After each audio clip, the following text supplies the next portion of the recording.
Hello all, இது என்னோட pre wedding photoshoot stories டே 2. இந்த லொகேஷன் வந்து ஊட்டியில் இருக்கிற ஷூட்டிங் ஸ்பாட் அப்படிங்கிற ஒரு பிளேஸுங்க. நிறைய ஓல்டு சாங்ஸ் இந்த இடத்துல ஷூட் பண்ணியிருக்காங்க. ஆனால் இந்த பிளேஸை வெளியே இருந்து பார்த்தீங்கன்னா ஒரு சின்ன மவுண்டைன் மாதிரி இருக்கும். எப்படின்னா மேலே ஸ்லோப் மாதிரி ஏறி இறங்கணும், அப்படிதான் ஒரு பிளேஸ்.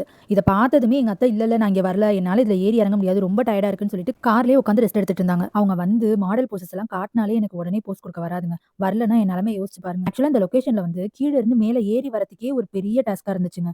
ரொம்ப டயர்டாயிடுச்சு. அதில் இந்த மாதிரி ஓடி பிடிச்சி விளையாடுங்க, கேண்டிட்ஸாக நாங்கள் ஃபோட்டோ எடுத்துக்கிறோம்னு சொல்லிட்டு தான் இந்த மாதிரிலாம் எடுத்தாங்க. இதெல்லாம் எப்படி கேண்டிட் எடுப்பாங்க, எப்படி நல்லா வரும் அப்படின்னு சொல்லிட்டு தான் நாங்க பேசிட்டு ஓடிட்டு இருந்தோம். ஆனா இந்த போட்டோஸ் எல்லாமே எடுத்து முடிச்சுட்டு ரூமுக்கு போய் இந்த போட்டோஸ் எல்லாம் காட்டும் போது எங்களுக்கு தெரிஞ்சது, ஓ இவ்வளவு அழகா வந்திருக்கா அப்படின்ட்டு.